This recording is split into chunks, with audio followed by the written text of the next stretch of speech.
गावाकडची लेक कधी पाहिली नाहीत वाटतं. हा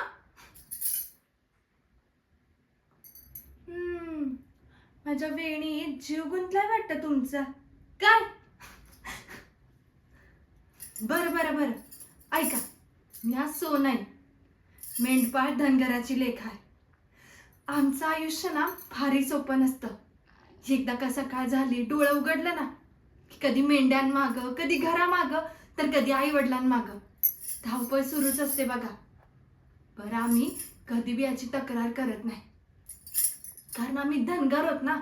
आम्ही रडत बसत नाही, आम्ही लढत जगतो. आता आहेत काही लोक ज्यांना असं वाटतं की धनगराची लेकरं आहेत ना, यांना काहीच कळत नाही. पर अभ्यास केला नाही म्हणून काय झालं? हा हवं बुद्धीच नाही असं कोण म्हणलं? मेंढरांची भाषा, या रानाची भाषा, मेंढरांची ओळख, वाऱ्याची झुळूक आणि या पावसाचा अंदाज काय पुस्तकात शिकायला मिळत नाही. त्यासाठी लागतोय अनुभव, आणि तो आमच्याकडं हाय.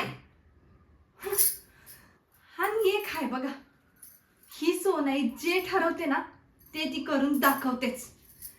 माझ्या आईबानं लय कष्ट केलेत, आणि मला आहे ना त्यांचा मान मोठा करायचा आहे, या गावात बी आणि या समाजात बी. ही धनगराची लेक कुणापेक्षा बी कमी नाही ना, हे दाखवून द्यायचंय. हा आता राहिला प्रश्न माझ्या मनाचा.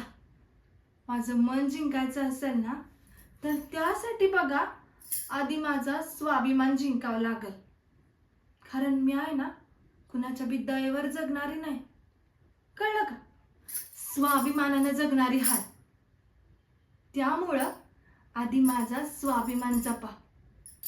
मला साथ हवी आहे, पण सावली बनून नाही, खांद्याला खांदा लावून. अजून एक गोष्ट तर सांगायचीच राहिली ना. ही सोनाई आहे ना कुणाला बी घाबरत नाही.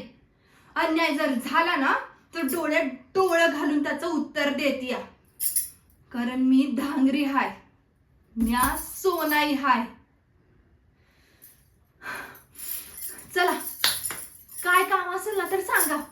त्याचं काय आहे ना, माझी मेंढरं माझी वाट बघत असतात, मला जावं लागल. अहो काय झालं? म्या धनगराची लेक आहे, थोडीशी तिखट हाय, पर हा सोन्यासारखी हाय.